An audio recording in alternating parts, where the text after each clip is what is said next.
Ja, hallo liebe Leute, neues Video. Hier möchte ich zeigen, ähm, wie viel Zeit es verbrät, bis man, um eben in FreeCAD ein 3D-Modell, was man halt als STL aus zum Beispiel Thingiverse geladen hat, wieder in ein 3D-Modell zu verwandeln. Und hinterher möchte ich zeigen, wie einfach sowas gegebenenfalls im Blender ist und was man da an Zeit sparen kann. So, ich habe hier ein Modell in FreeCAD, das habe ich erstellt in FreeCAD natürlich auch, dann habe ich es exportiert und hier ist der Import als STL-Datei. Und die ersten paar Operationen, die sind relativ fix, die man in FreeCAD macht, um das zu verwandeln. Das heißt, ich wechsle in FreeCAD dann in den Part-Modus und mache hieraus ein sogenanntes ein Formteil. Das macht man über Formteil und Form aus Dreiecksnetz erstellen. Das einmal starten. 0.1 kann man ruhig nehmen für das Vernähen und okay. So, das braucht jetzt nicht allzu lang. 10, 20 Sekunden, da brauchen wir nicht zu beschleunigen. Und ich hätte jetzt der Einfachheit halber oben das Stopwatch starten können. Aber das ist gar nicht unbedingt notwendig, nicht für diese paar Sekunden. So, da sind wir fertig. So, mal gucken, ob man das hier einstellen kann. Immer im Vordergrund, ja, das geht. Dann können wir die doch ganz gut verwenden. So, jetzt ist das hier ein Teil geworden. Das wird jetzt nochmal verwandelt. Formteil, das war ja Form aus Dreiecksnetz. Jetzt wird hieraus ein Festkörper erstellt. Das braucht auch nicht allzu lange.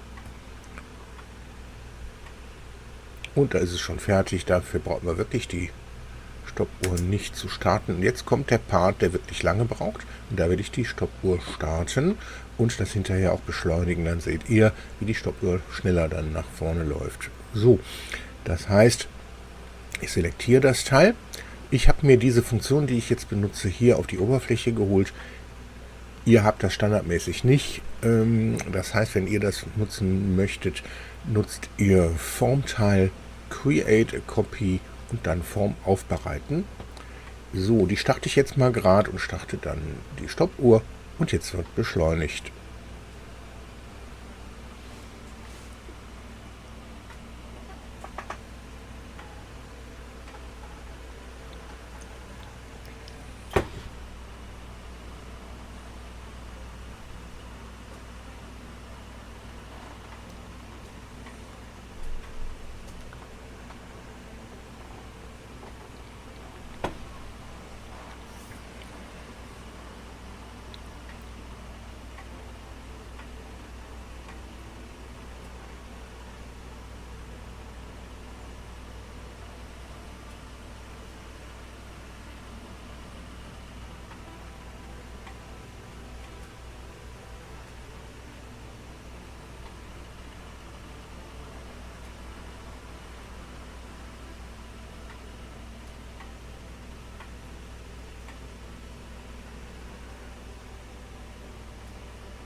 Schon fertig?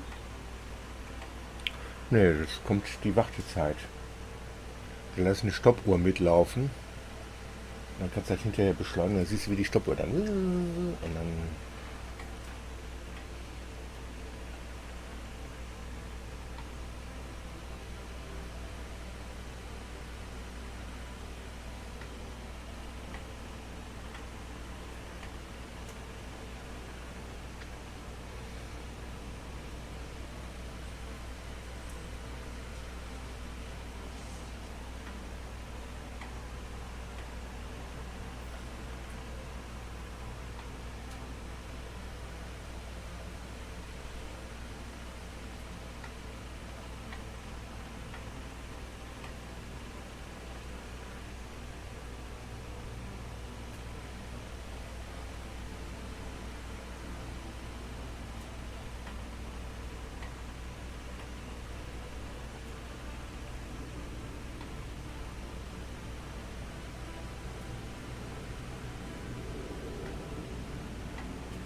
Okay, da sind wir schon wieder.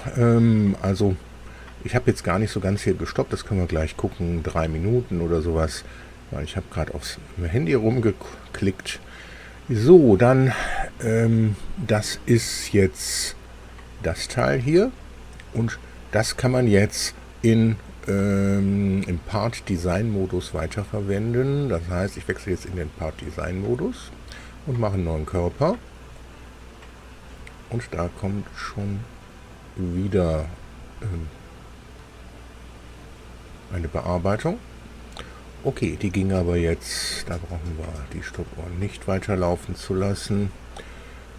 So, und jetzt schauen wir mal, was kann ich denn im Part Design Modus jetzt hier mit anfangen.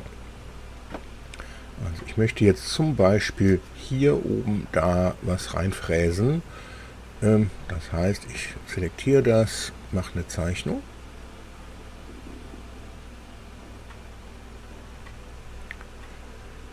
Man merkt hier schon an den Bearbeitungszeiten, da hat er ein bisschen mehr zu tun. Aber das klappt. Jetzt könnte ich hier also ganz einfach ein Rechteck zeichnen. Das machen wir dann noch hier schön symmetrisch. So, das kriegt eine Breite, sagen wir mal 6 mm. Und das soll da von dieser Kante aus, da zeigen wir jetzt hier so eine Kante rein. So, die machen wir schön blau. Gucken, ob wir da ein Maß haben.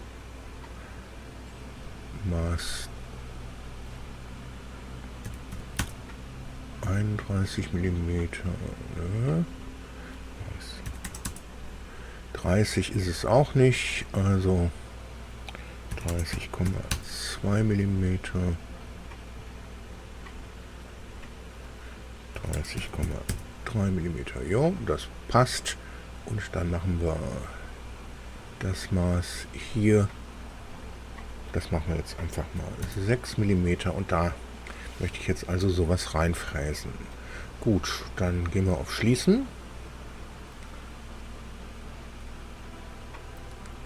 Jede dieser Bearbeitungen hier braucht seine Zeit, dadurch, dass das Modell eben hier nicht ganz so einfach ist. Und ich denke, wenn ich jetzt hier das reinfräsen lasse, das machen wir hiermit, dann muss ich wieder die Stoppuhr starten.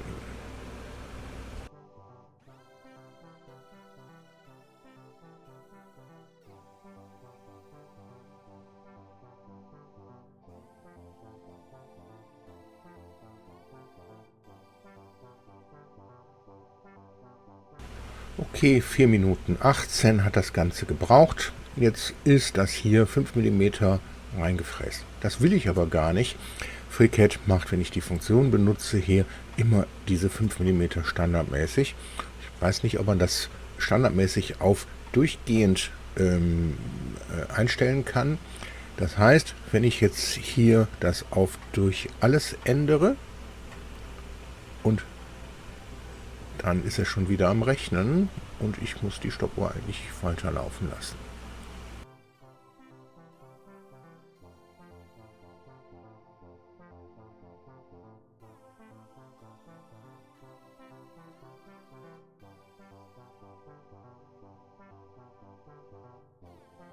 So, da ist er fertig damit. Damit aber nicht genug, weil wir haben immer noch hier das OK, den OK-Knopf. Wenn ich den jetzt drücke, dann braucht er nochmal dieselbe Zeit.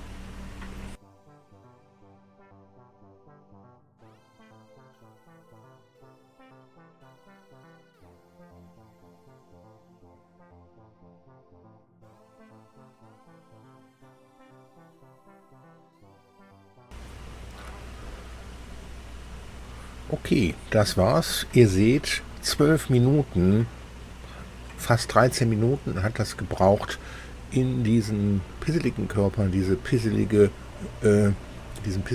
Einschnitt hier reinzumachen. Und das ist schon enorm. Vor allen Dingen, wenn man jetzt hier noch hergehen würde und würde hier eine Rundung dran machen, ich will es gar nicht ausmalen, wie lange das brauchen wird. Jetzt stellen wir uns zusätzlich vor, ich möchte hier diese Löcher zumachen. Das heißt, ich konstruiere jetzt hier irgendeinen Körper, den ich dann damit vereinige. Das braucht alles ewig an Zeit. So, jetzt zum Part, wie kann man das Ganze schneller machen? Also, ich lösche hier erstmal das raus, beziehungsweise muss ich das löschen? Ja, doch, muss ich löschen. Also, ich habe jetzt nur noch die importierte Datei. Das heißt, das machen wir aus. Da haben wir die importierte Datei. Und ich erzeuge jetzt im Part-Design-Modus einen neuen Körper.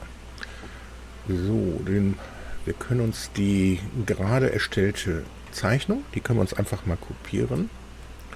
Und mal gucken, ja, so sieht das gut aus. Und dann die packen wir hier hin. Ich erzeuge einen neuen Körper. Und dieser Körper, das soll jetzt so ein Objekt werden, was ich hinterher exportieren kann, damit ich in Blender diese Berechnung hier machen kann. So, diesen Sketch hier, den schiebe ich in diesen neuen Körper. Ne, das macht er leider nicht. Nehmen wir den nochmal raus. Machen wir nochmal eine Kopie von dieser Zeichnung. Steuerung C, Base Feature anklicken und Steuerung V. Jetzt liegt sie hier unten. Diesen Sketch schiebe ich jetzt in diesen neuen Körper rein und den möchte ich auf eine Fläche legen. Das muss ich wahrscheinlich gar nicht. Schauen wir uns die einfach mal an, die Zeichnung. Wo liegt die? Die liegt hier so oben drauf. Eigentlich nicht so ganz sinnig. Gucken wir uns mal an im Modell, ob ich die Zeichnung noch, da machen wir eine Datum Plane rein, das heißt auf die XY-Ebene, das ist die hier, da möchte ich diese Zeichnung drauflegen. Mal gucken, ob wir das hinbekommen. Okay, auf die möchte ich eine Zeichnung legen, und zwar den Sketch 001 Flatface. Dann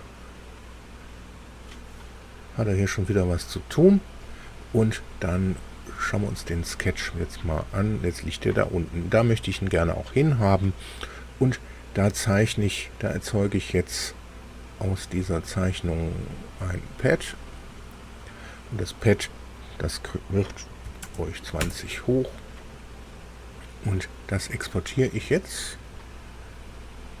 Das heißt, ich mache ein Mesh daraus. Ich kann es auch direkt exportieren, weil es ein einfacher Körper ist.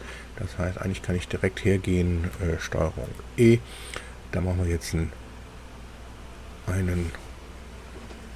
STL-Datei raus. Die nennen wir jetzt mal Schnitt 1-001 STL.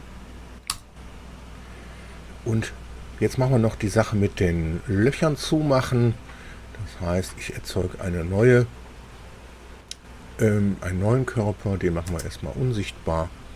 Wir machen einen neuen Körper und da machen wir wieder eine neue Zeichnung. Die wird auch auf der XY-Plane angelegt. Und da zeichne ich jetzt zwei Kreise rein. Einmal den und einmal den. Dann wechseln wir hier, dass wir die wirklich sehen. Also die Radien von denen, die sind, oder Durchmesser, die sind natürlich gleich.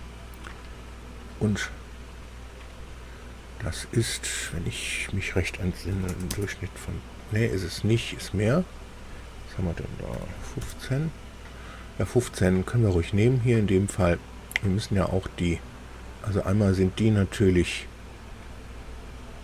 symmetrisch hierzu, und die kriegen einen gewissen Abstand. Schauen.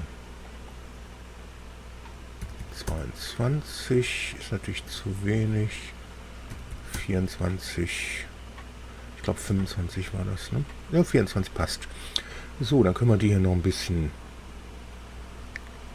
die kriegen natürlich auch hierzu einen Abstand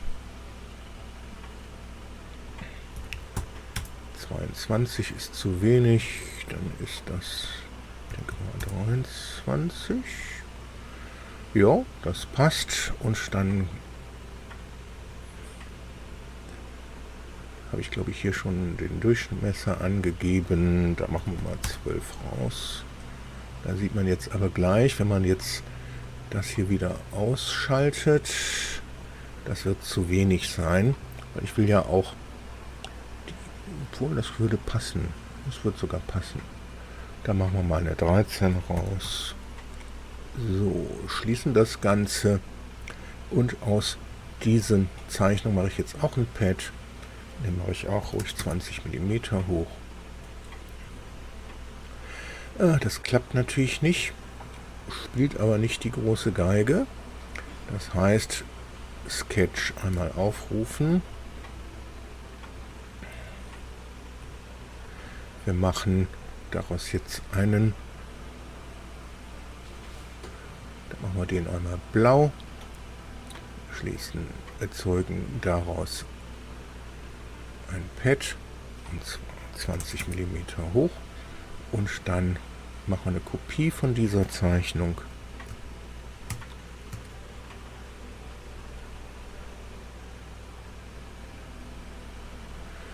So ist richtig, und die packen wir, die machen wir uns hier rein, wird in den Körper auch reingeschoben, und die wird auch auf die XY-Ebene gelegt. Das heißt, hiermit, das ist jetzt Sketch 003.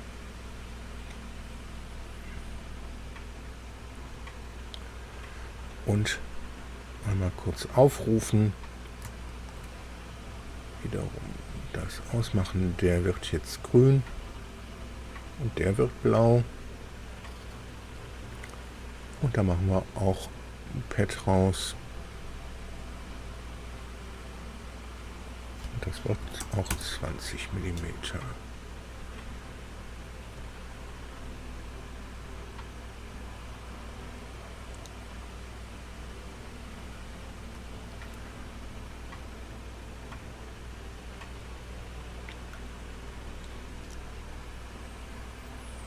Das muss aber ein neuer Körper werden. Toll. Einmal löschen. Ja, da muss man an viele Sachen denken. Löschen wir die erstmal raus. Wir machen einen neuen Körper. Und der Körper, da kommt dieser Sketch hier. Der wird kopiert. Steuerung V. Der kommt jetzt in den neuen Körper rein. Der Sketch wird aufgerufen. Der wird grün und der wird blau,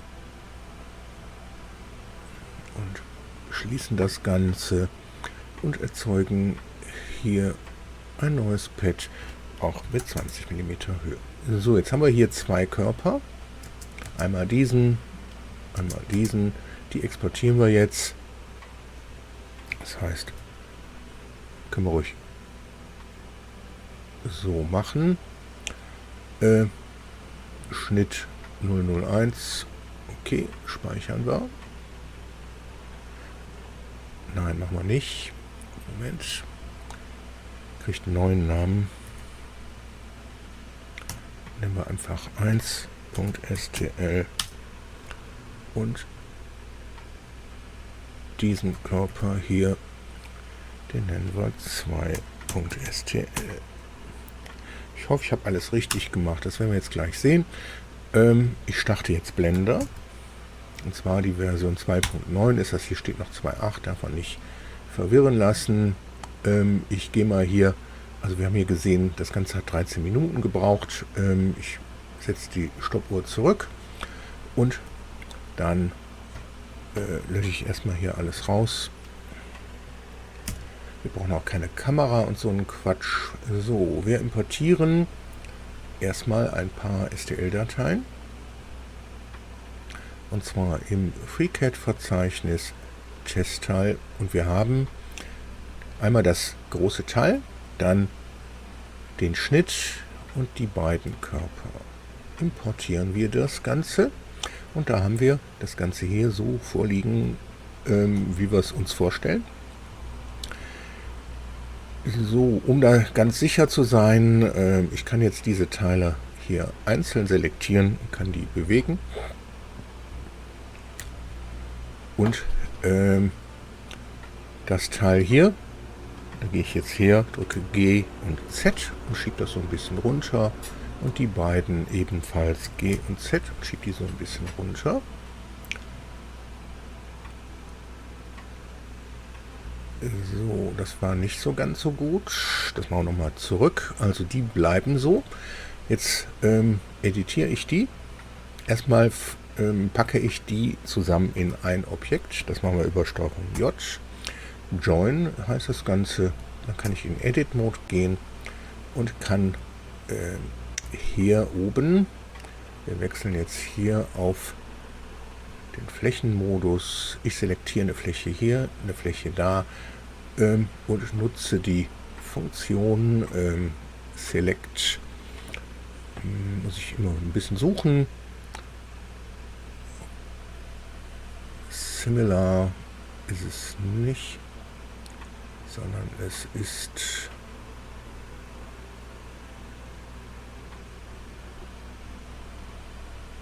Linked Flat Faces. So, jetzt habe ich genau hier oben diese Flächen. Ich kann jetzt die in Z bewegen. Und das sollte -10 sein. Das tippen wir jetzt einfach ein. -10. Und dann liegen die da so drauf. So, den können wir so lassen. Ich beginne jetzt mit den Boolschen Operationen. Das heißt, in Blender mache ich mir ganz gerne von den Sachen, die ich habe, Kopien. Das heißt, Shift D, X, X und dann die 0. Und dann können wir das auf eine andere Kollektion schieben. Und zwar eine neue. Und die heißt Test. Oder sagen wir Copy. Die heißt Copy. Die sieht man jetzt hier. Und dann kann man hier diesen Körper unsichtbar schalten. So, jetzt machen wir hiervon eine Kopie. Shift D, X, 0. Und die schieben wir auch auf Copy. Dann können wir die auch unsichtbar machen. Alternativ kann ich aber auch die ganze Kopie hier unsichtbar machen. Das heißt, wenn ich die sichtbar habe, mache ich das hier weg. Und dann, aber dann fallen die auch so zusammen. Das möchte ich nicht. Ich kann aber die Kopie auch hier unsichtbar machen. Ja, das klappt. So, jetzt haben wir noch das Teil hier. Shift D, X0. Und das schieben wir auch auf Copy. Dann ist das da auch drin und unsichtbar. Ich kann jetzt mit der Boolschen Verknüpfung anfangen. Wie machen wir das? Wir wechseln hier, wir gehen auf, da muss ich mal ein bisschen suchen, auf den Schraubenschlüssel hier, fügen ein Boolean. Und zwar, das hier nennt sich Difference nennt sich das, den möchte ich abziehen. Okay, der steht schon auf Difference, welches Objekt. Bevor ich hier loslege, geben wir denen ein paar vernünftige Namen.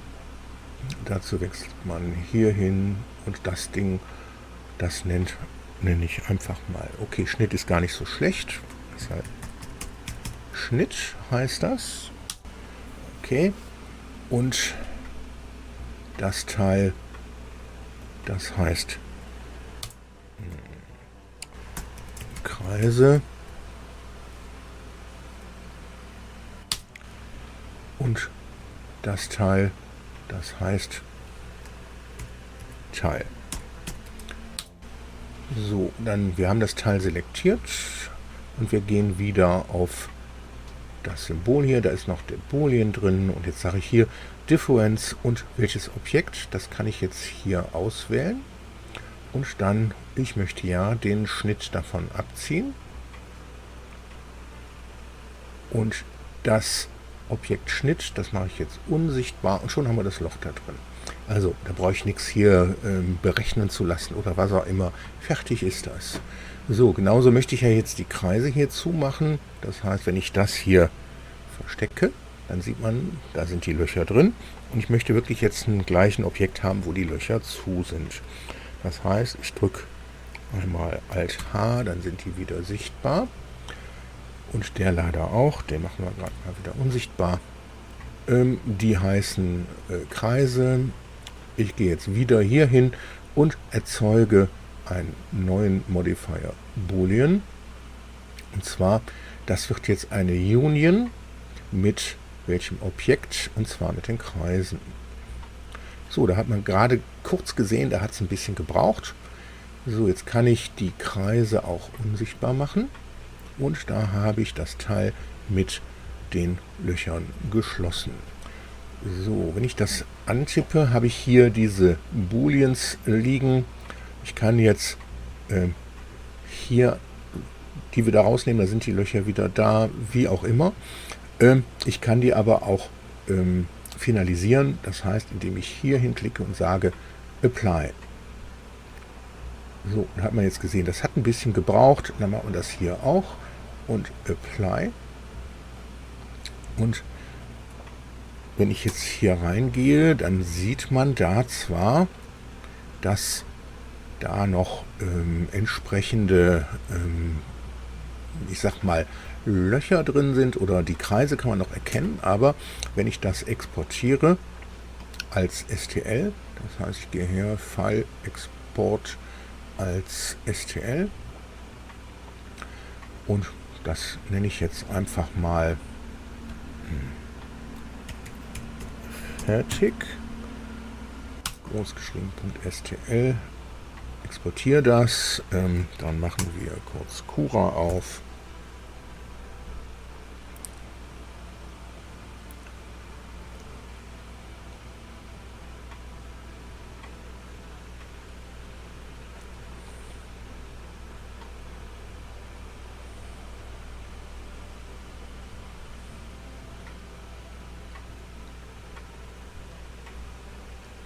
So, da haben wir Cura. Ich öffne eine STL-Datei.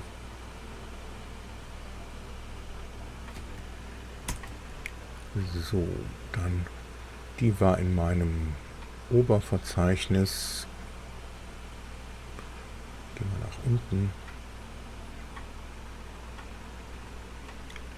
Unter Buchstabe F, A, B, C, D, E. Fertig, STL.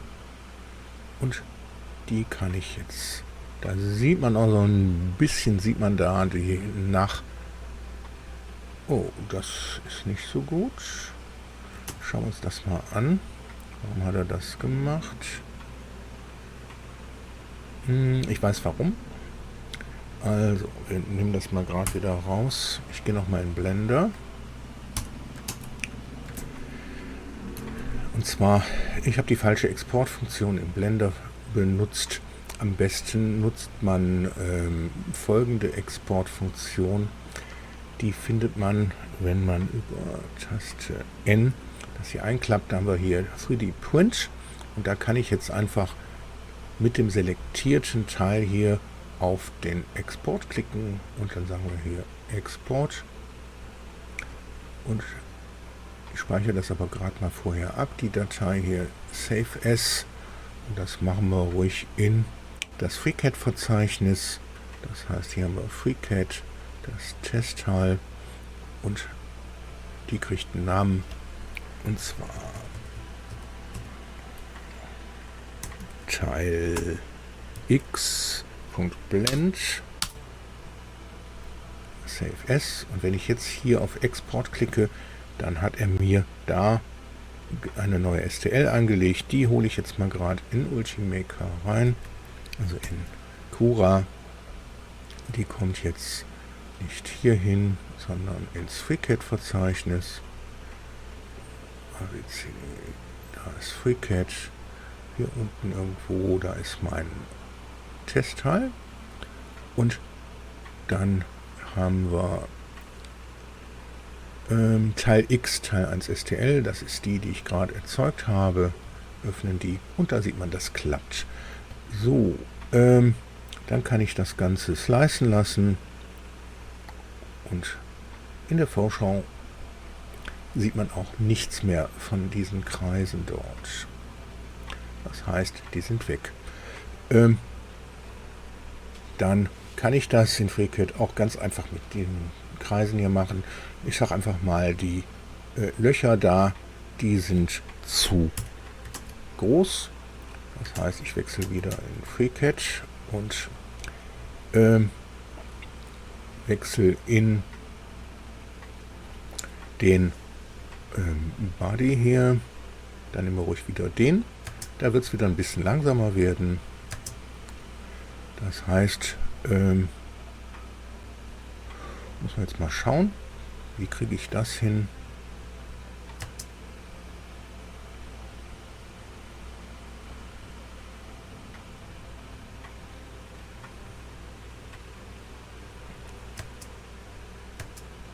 Da ist noch irgendwo ein anderes Teil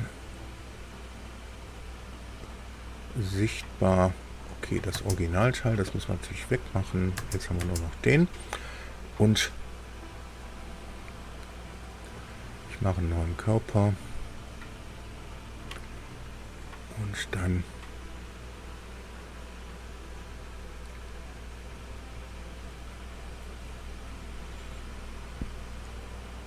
Formbinder, Teilobjekt.